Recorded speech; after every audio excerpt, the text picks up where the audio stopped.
साथियों सलाम, नमस्ते, सत श्री अकाल और जय भीम जोहार। साथियों, परवीन शाकिर का एक बहुत ही मशहूर शेर है, मैं सच बोलूंगी फिर भी हार जाऊंगी, वो झूठ बोलेगा लाजवाब कर देगा। साथियों, ये कहानी कुछ वैसी ही है, झूठ और सच के बीच पेंडुलम की जैसा डोलती हुई। ये कहानी है हेमंत सोरेन की, जिस वजह कर हेमंत सोरेन को झारखंड की सत्ता गंवानी पड़ी और जिस कारण से हेमंत सोरेन आज होटवार जेल की रातें गुजारने को मजबूर हैं, उसकी कहानी। दरअसल रांची शहर में एक बड़े सीनियर जर्नलिस्ट हैं, कृष्ण बिहारी मिश्रा। अपना एक पोर्टल चलाते हैं विद्रोही 24 के नाम से। उन्होंने आज एक ऐसी खबर आज अपने पोर्टल पर चलाई है जिसको सुनकर, जिसको देखकर हर कोई हैरान है और परेशान है। यह सब कोई जान रहा है कि ईडी और सीडी का इस्तेमाल आज केंद्र सरकार यानी कि मोदी सरकार किस तरह कर रही है, और उसके बेज इस्तेमाल को लेकर हर तरफ शोर है, हंगामा है। लेकिन कहा जाता है ना कि तूती की आवाज़ सुनी कहाँ जाती। तो आज हम कहानी उसी की बताएंगे आपको और वीडियो से भी रूबरू कराएंगे जिसमें राजकुमार पाहन ने। देखिए, दरअसल बात यह है साथियों कि 8.5 एकड़ एक प्लॉट है ज़मीन का, जो कि बरियातू रांची में है। उस पर आरोप है कि हेमंत सोरेन ने पद का दुरुपयोग करते हुए वो ज़मीन अपने नाम कर ली। और आज राजकुमार पाहन सामने आते हैं, वो क्या कहते हैं, आपके कान के पर्दे जो हैं फट जाएंगे सुनकर साथियों।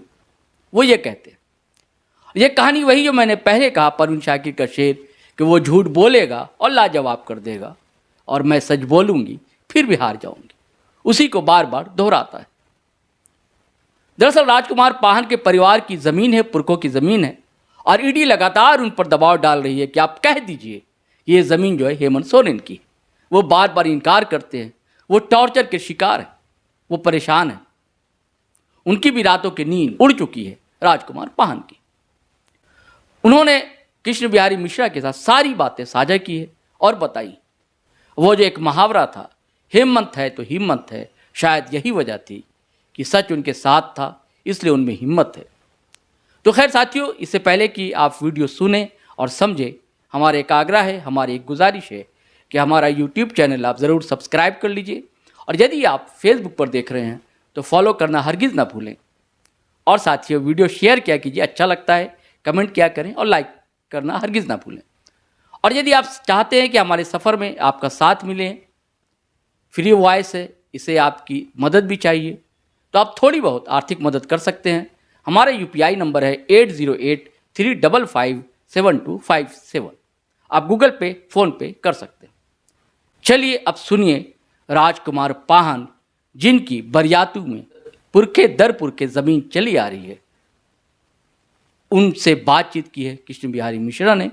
आप वो बातचीत सुने और समझें। राजकुमार पाहन जी, आज कल आप बड़े चर्चे में हैं, क्या बात है? देखिए, हम लोग का बरियातू में 8.5 एकड़ ज़मीन है। उसी में हम लोग का मंत्री को फंसाया गया है। वो ज़मीन हम लोग का है, हम लोग का पूर्वज का है। हम लोग वहाँ से शुरू से खेती बाड़ी करते रहे और हम लोग का भी दखल कब्जा में है। उसका ही ज़मीन से कोई लेना देना नहीं। ईडी कह रही है कि 8.5 एकड़ ज़मीन जो है वो जो है हेमंत सोरेन जी के नाम पर है, और इसी कारण से वो अभी वो जेल में भी हैं। ये सरासर गलत बात है। उसका कोई ज़मीन से लेना देना नहीं है। वहाँ 4 फुट का ज़मीन है, टोटल मिला के 8.5 एकड़ वहाँ ज़मीन है। तो अभी ये ज़मीन किसके कब्जे में है? हम ही लोग के कब्जे में है, 4 फुट का गुतिया के कब्जे में है। तो ये बताइए कि ईडी आपसे कभी मिली थी? ईडी हम लोग को 8 फरवरी को हमको सामान दिया था। फिर हम लोग गए वहाँ, फिर हम लोग पूरा डॉक्यूमेंट्स अपना लेके दिखाएं, देखिए मेरा ज़मीन है, हम लोग शुरू से खेती बाड़ी करते आ रहे हैं, मेरा पूर्वज लोग भी खेती बाड़ी करते आ रहे हैं। वो ज़मीन हम लोग किसी को, मेरा बाप दादा किसी को बिक्री नहीं किए हैं, ना हम लोग ज़मीन को बिक्री किए हैं। हम लोग का शुरू से खेती बाड़ी करते आ रहे हैं और हम लोग का वर्तमान में दखल कब्जा है। तो ईडी ने कुछ प्रेशर भी दिया था आपसे, आपको प्रेशर दिया था कि कुछ आप किसी के खिलाफ बोलें? हाँ, हम लोग को प्रेशर डाला था कि तुम लोग झूठ बोलते हो, ये करते हो तुम लोग, बाप दादा लोग ज़मीन बेचता है, तुम लोग ऐसा करते हो, ऐसा करते हो।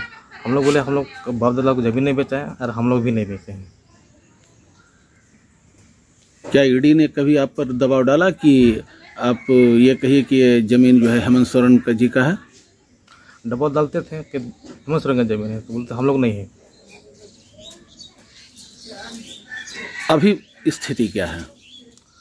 अभी सामान्य स्थिति है, अभी चलिए रहे, हम लोग खेती बाड़ी करिए रहे हैं। अभी कल भी आए थे एडी वाला लोग, 2 दिन को सामान दे के गए हैं। आज भी हम लोग जाएंगे एडी ऑफिस। दिक्कत आ रही है आपको?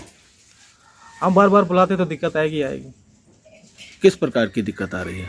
आने जाने में दिक्कत होते हैं, यहाँ का कोई काम धंधा करते हैं वो लोग को भी दिक्कत होते हैं।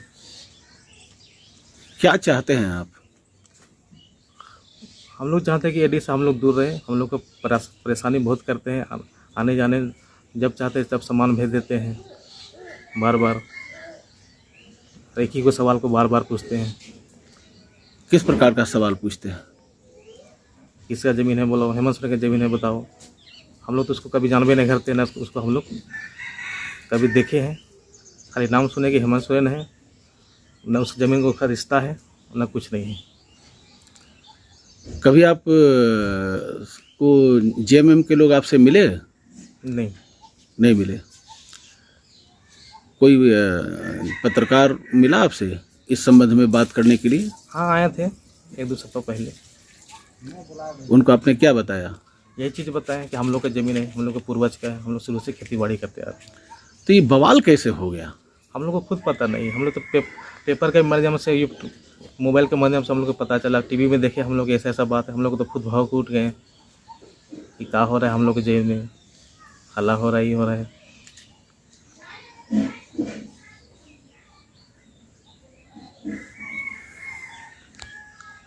और आप अगर फेसबुक पर देख रहे हैं तो फॉलो कर लें हमारा पेज, और अगर आप यूट्यूब चैनल देख रहे हैं हमारा, सब्सक्राइब कर लें और बेल आइकन दबाना हरगिज़ ना भूलें। धन्यवाद, शुक्रिया।